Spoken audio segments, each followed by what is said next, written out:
The original contract estimated that you'd be servicing about 400 kids this year. You're saying you've got 272. So the superintendent said that there were some bugs getting things started, but that's lower than I think everybody was expecting this year. So like I said, the data is not as robust as I would hope to see, and I will definitely follow up with some, other kinds of things, but I know that's also something that we're hearing from the public. For example, just kind of following up on that one, we were originally hoping to have 400 students in the system.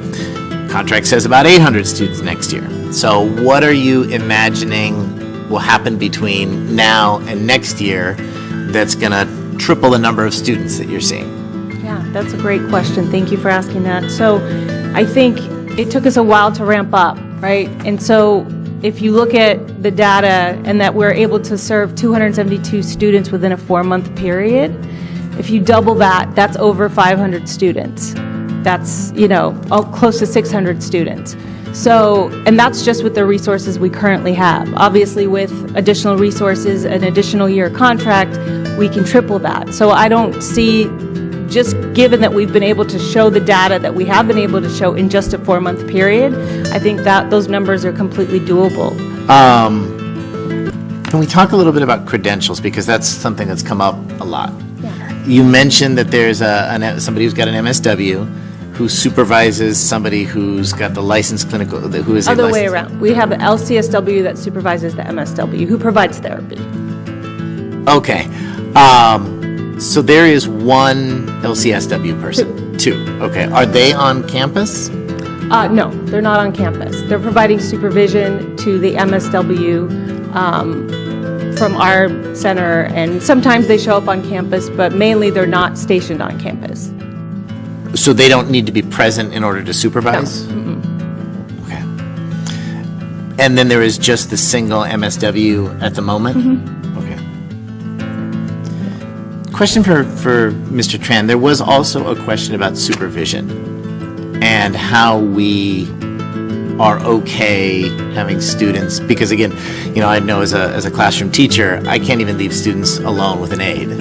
There has got to be a certificated person with them at all times. And I know we do that with our, if we've got a guest musician or something like that, somebody's got to be in the room with them. How are we okay in these types of situations? If I can invite our presenter to address that, and I can provide the context afterward as well.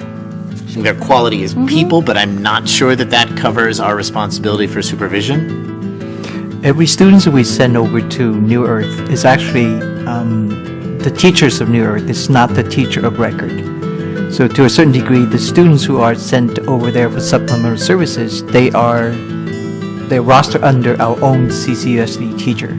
Yeah, I'm not talking about rostering though. I'm specifically talking about supervision. And there's certain cases like noon when kids can be out under the general supervision of somebody, but we're not supposed to have kids without a credentialed person just for supervision issues, is my understanding. So, I think that's something we need to follow up on. Let me find out.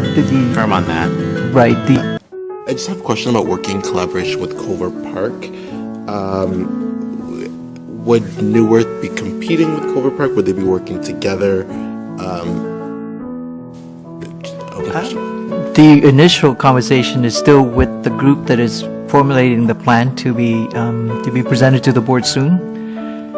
I am thinking that New Earth has a series of services and embedded expertise that will somehow wrap up nicely with what we are creating for our Culver Park students. I don't know whether that is just simply services above and beyond, or is simply services built in, but there is definitely more conversation about combining the services rather than competing and supplanting each other's effort. So I would explore that, and hoping that we can get additional guidance and input from our committee that's working on alternative education program. Okay. And the 1706 touch point number, is that individual students, or is that 1706 touch points overall? It's across the 272 students.